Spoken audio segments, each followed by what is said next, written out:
우리가 사무엘서 말씀을 읽으면 정말 무수한 사람들이 등장합니다. 그리고 유명했던 사람들, 용맹했던 사람들, 그리고 이름 없이 사라져갔던 많은 인물들이 등장합니다. 그리고 다윗의 주변에 많은 신하들의 이름이 등장합니다. 그런데 그것 아십니까?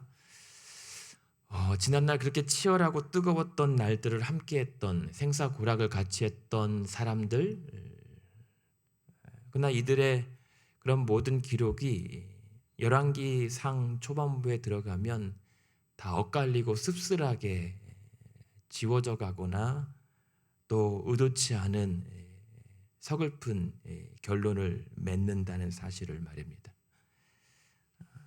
압살롬은 오늘 본문에서 처형당하지만 다윗의 신복이었던 요압도 처형을 당하고, 지난날 다윗 때문에 죽었던 아버지의 아들 아비아달 제사장은 오히려 추방당합니다.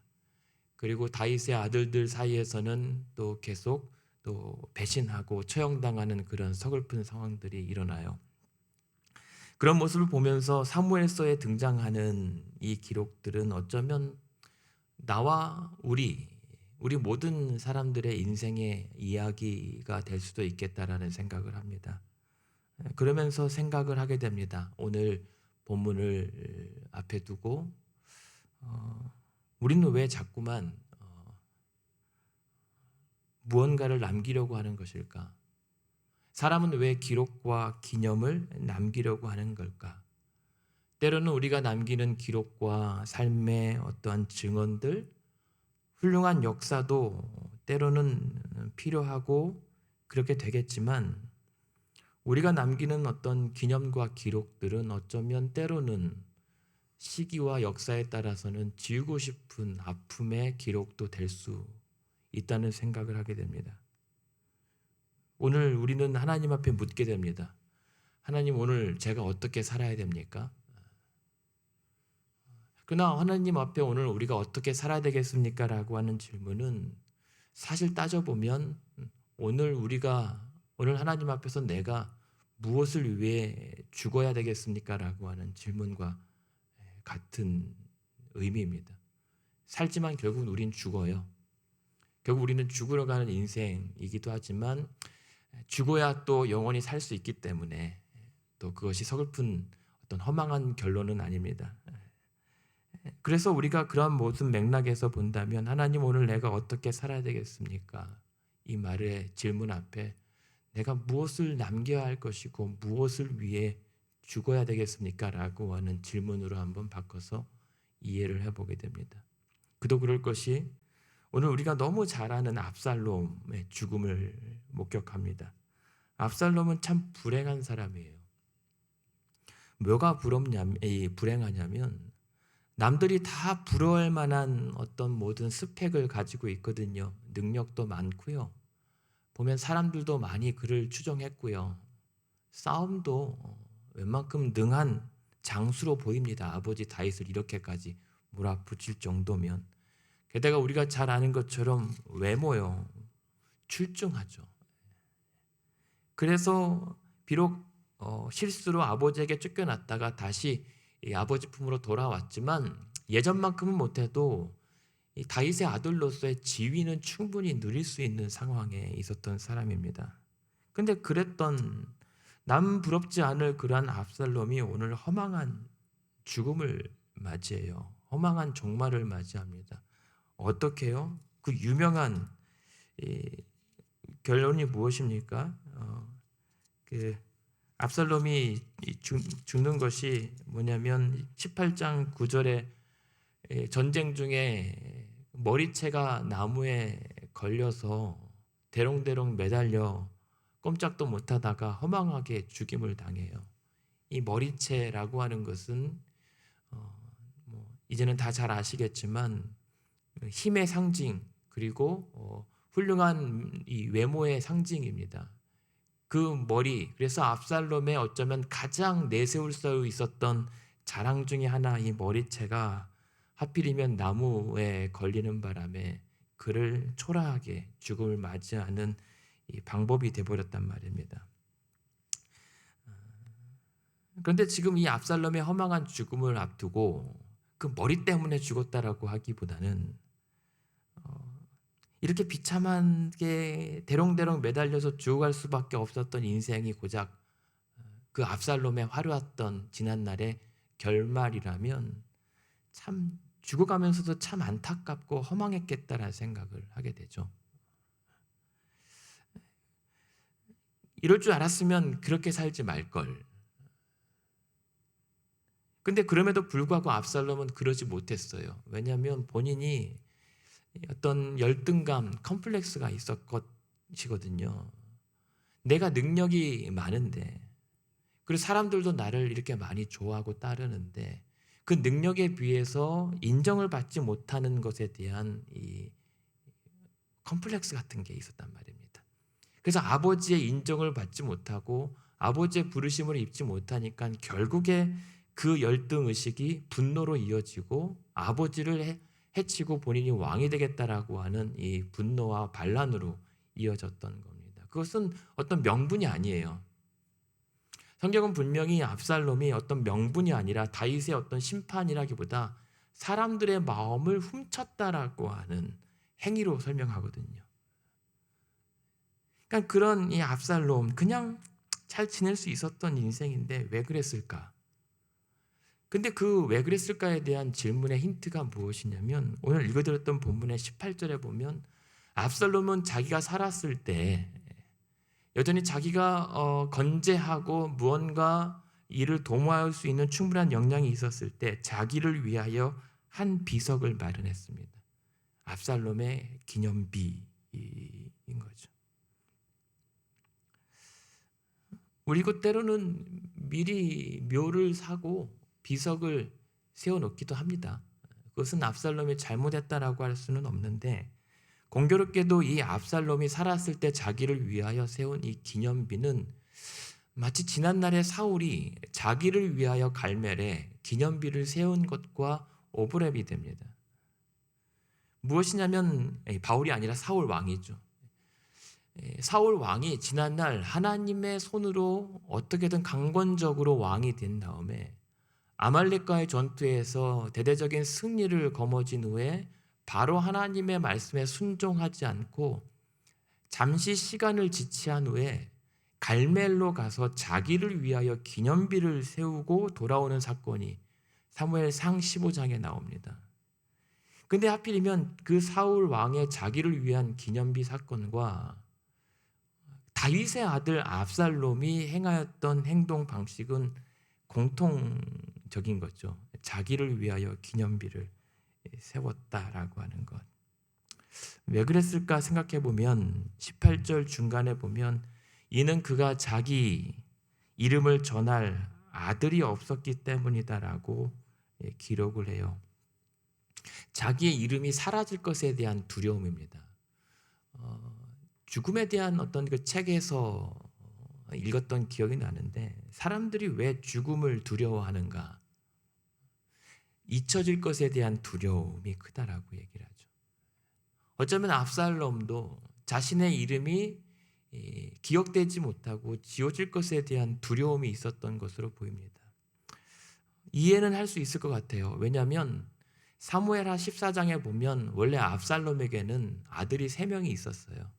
그리고 딸 하나가 다말, 여동생의 이름을 따서 다말이라고 짓는데 근데 지금은 아들이 없었다라고 얘기하는 것은 어쩌면 그런 지난날 살아오다가 어떤 안타까운 일로 그 아들 3명이 잃었을 수도 있죠.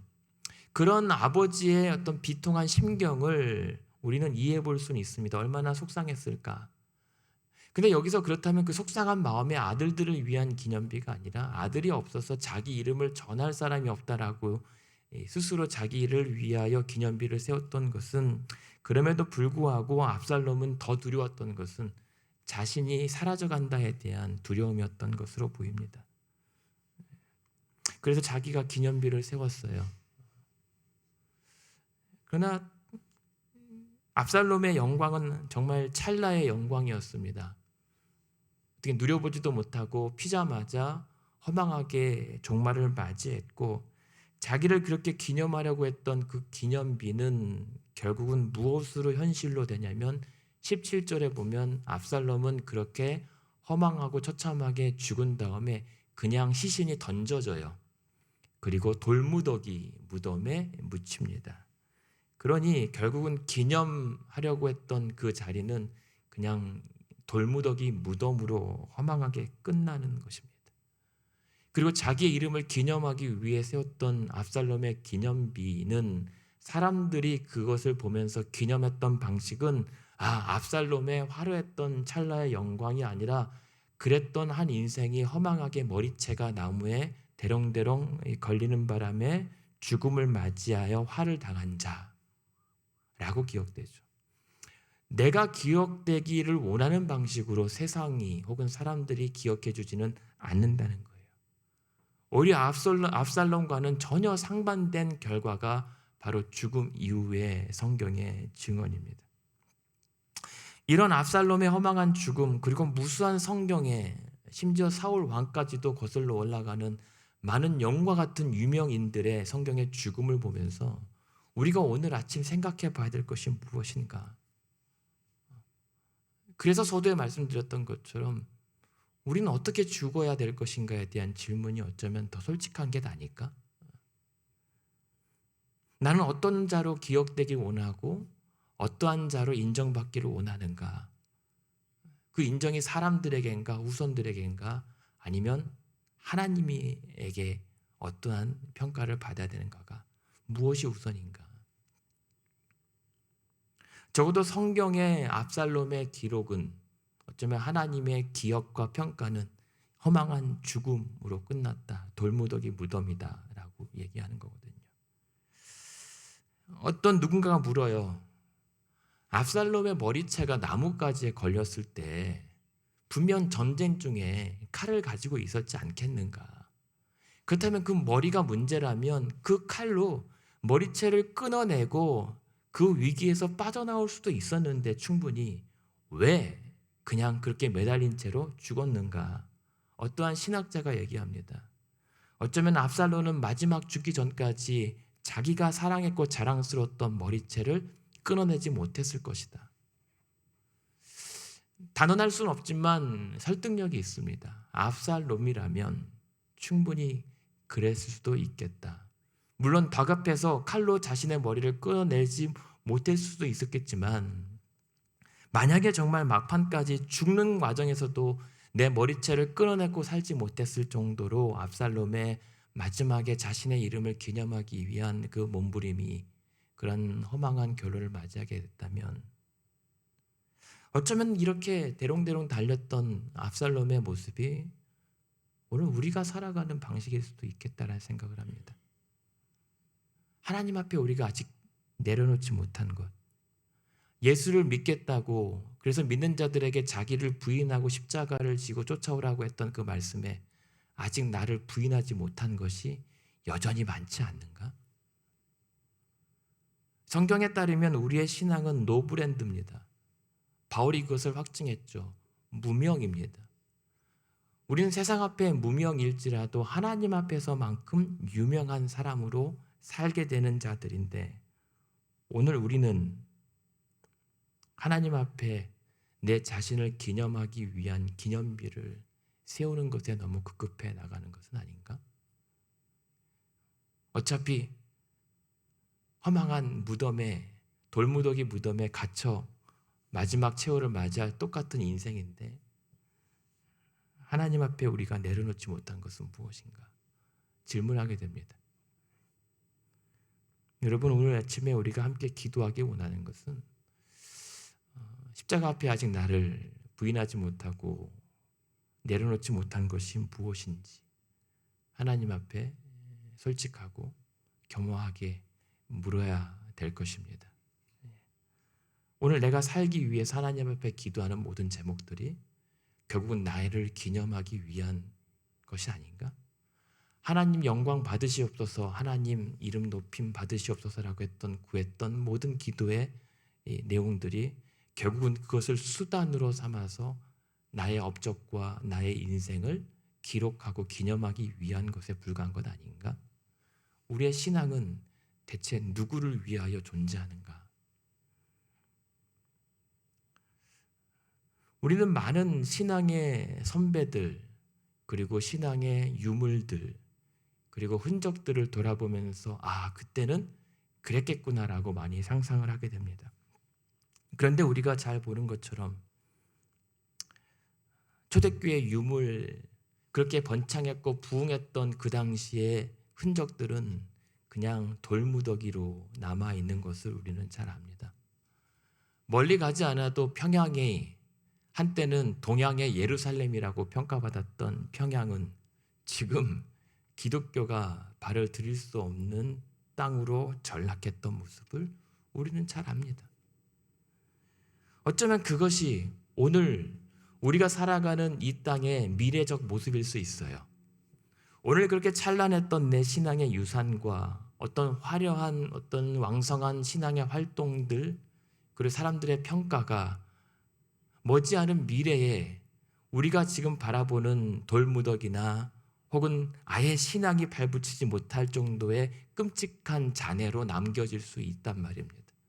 보장하지 못해요. 영원하지 못하단 말입니다. 우리의 기념도, 우리의 어떤 것도 영원하지 못합니다. 요즘에 우리가 한국교회사 목요 교양반에서 보잖아요. 참 많은 은혜가 있습니다. 그리고 그때 한국 기독교를 위해서 정말 무수한 선교사님들, 그리고 하나님의 섭리 가운데 정말 말없이 그렇게 순교하며 희생했던 모든 어떤 자들의 수고의 덕을 우리가 보고 있다라고 하는 것을 보는데, 많은 선교사들의 기록물들을 우리가 함께 보게 됩니다. 그런데 그 모든 선교사님들의 공통적인 편지나 기록들은 무엇으로 지금 우리에게 교훈이 되냐면, 자신들의 선교 사역의 업적과 공로를 기록하기 위한 것이 아닙니다. 자신들의 이름을 남기기 위하여, 기념하기 위하여 기록을 남기지 않고 오로지 한 목적, 이들에게 예수 그리스도 복음을 증거하고 구원에 얻기 위한 몸부림과 발버둥 때문에 애쓰셨던 죽은 유물이 아니라 산 신앙의 유산이 기록되어 있었단 말입니다. 그래서 허망하게 죽어간 사람들이 많아요. 그냥 한국에 선교하러 왔다가 어학연수 한국어 3개월 배우다가 죽어간 여인도 있습니다. 미혼의 나이에. 그냥 허망한 죽음을 많이 맞이하는데 그 사람들이 뭘 기념할 게 뭐가 있겠습니까? 사람들이 보기에는 오히려 그럴 줄 알았다라고 왜 갔냐라고 비난받겠죠. 하지만 이 신앙의 역사는 그런 허망한 죽음도 하나님께서 결코 헛되이 하지 않으셨다.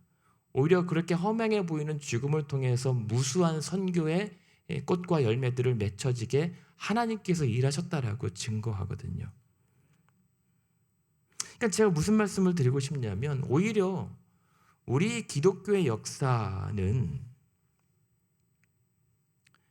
그리고 그로 말미암은 교회들의 부흥은 유명한 선교사나 성경의 유명한 인물들로 세워진 것도 분명 공과는 있지만, 그러나 그보다는 더 많은, 오히려 실제로는 기억되지도 못한, 이름도 알 수 없는 박가 혹은 김가 혹은 김신혜, 아니면 성도 없는 무명의 그리스도인들로 교회가 세워졌고 이 땅에 복음의 역사가 기록되어 왔다는 사실을 우리는 알아야 할 것입니다.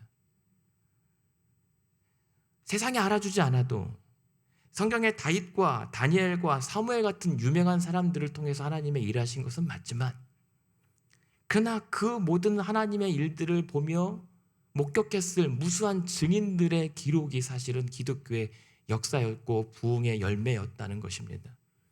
기념되지 않아도, 사람들이 알아주지 않아도, 나를 좀 알아달라고 몸부림치지 않아도 하나님께서 알아줬던 그들을 통하여 하나님의 나라가 세워져 왔다는 사실.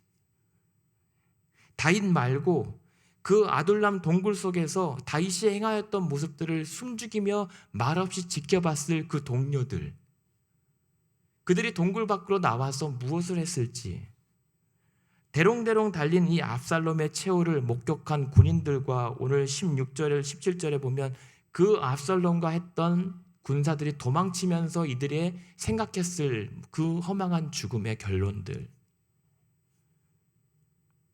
이러한 무수한 기억되지 못하고 이름 없는 무수한 증인들이 하나님 나라의 일들을 채워나가고 기록하고 있었을 것이란 말입니다.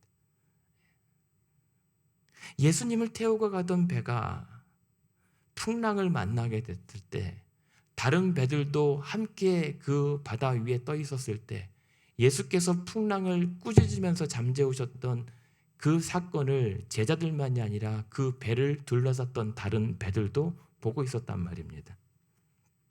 오병이어의 기적을 예수께서 행하셨을 때 그 도시락의 소녀는 억울했을까, 신기했을까? 그릇이 있었다면 설거지거리를 가져다 주면서 그의 어머니에게 뭐라고 얘기했을까? 상상을 좀 해봐요. 근데 그 소년만이 아니라 그 오병이어의 떡과 그 고기를 나눴을 그 무수한 증인들은 그 자리에서 흩어진 다음에 어떤 일을 했을까? 내가 하나님 나라의 일들을 경험했고 그가 예수이신 것을 내가 보았다라고 증거하지 않았을까?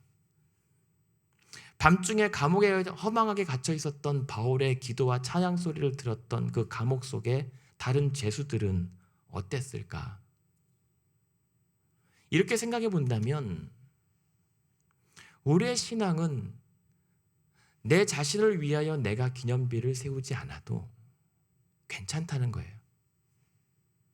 하나님께서 이름 없는 나를 기억하여 주시고 나의 이름을 영원전부터 아시기에, 하나님이 내 이름을 아시기에 하나님이 나를 기념해 주실 거란 말이에요. 그렇기 때문에 오늘 우리가 무명이어도 괜찮은 이유는 하나님 앞에서는 유명한 자이기 때문에. 사람들은 나를 기념하거나 평가를 제대로 해주지 않아도 괜찮은 것은 하나님께서 나의 이름을 불러주시면서 내 마음 아시기 때문입니다. 그래서 오늘도 우리가 기념할 유일한 이름이 있다면 오직 예수 그리스도. 예수 그리스도, 그분 이 이름 때문에 내 이름이 하나님 앞에서 유명한 자 되었기 때문입니다. 그렇다면 오늘 그래도 괜찮다면 예수님 그분의 이름 하나만으로도 우리가 충분하다면 우리는 하나님 앞에 구해야 할 것입니다. 하나님, 오늘 나는 이 땅에서 유명하나 죽은 유적지가 될 것인가? 비록 이 땅에서 무명하나 산 신앙의 인생이 될 것인가? 어차피, 그리고 우리는 반드시 죽습니다. 그리고 죽고 묻혀진 나의 무덤을 보며 사람들이 나를 어떻게 기억해 줄 것인가? 사람들에게 기억되기 위하여 죽는 것은 아니지만 그들이 나의 무덤을 보고 자신을 기념하려다가 허망하게 대롱대롱 매달려 죽은 사람으로 볼 것인가? 정말 무명했지만 적어도 내 아들과 내 친지와 내 형제들과 내 친구들에게는 참 신실했다. 예수 그리스도, 그분의 이름 하나를 위해서 저렇게 신실하게 살아왔다라고 기억될 것인가? 무엇이 화려하지만 돌무더기만 남은 유물터가 될 것인가? 아니면 초라해 보이는 비서관에 세우지 못한 무덤이지만 참 하나님의 찬란한 영광 가운데 평안히 하늘나라의 안식을 누리고 있다라고 여김받을 것인가?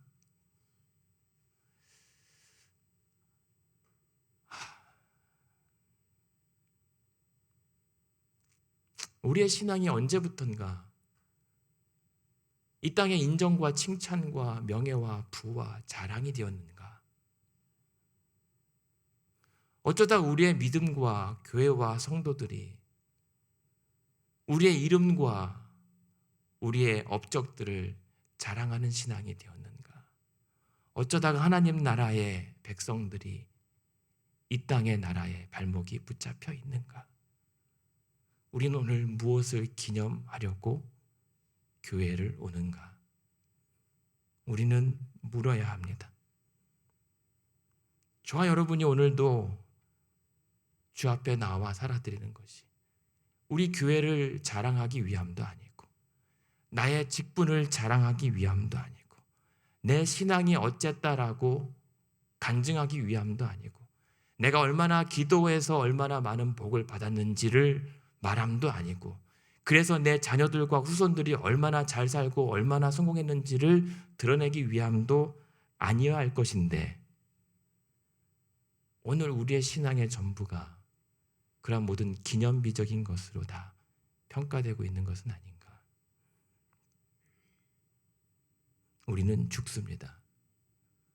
오늘도 죽어갑니다. 그런 인생 앞에 오늘 죽고 예수 앞에 나간다라고 믿는다면, 예수님께서 나를 누구라고 불러주기를 원하시는가? 이 땅에서 얼마나 대단하고 어쩌고 그냥 내 이름 불러주시면서 수고했다, 그렇게 말없이 안아주는 것이면 충분할 우리의 신앙과 인생인데, 우리는 왜 그것이면 충분한데 그것 말고 다른 것을 위하여 이렇게 분주하고 피곤한가? 그냥 사랑하는 주의 자녀요, 한 성도로서도 충분한 것이 우리의 믿음 아니겠는가? 결론은 그렇습니다. 그렇게 오늘도 무명이어도, 설령 아무도 기억해 주지 못하고 누구에게도 기념받지 못하더라도 괜찮다고 기뻐하며, 오늘도 예수 그리스도의 십자가 외에는 자랑하지 않게 해 주시옵소서. 기도하는 저와 여러분 되기를 주님 이름으로 축원드립니다.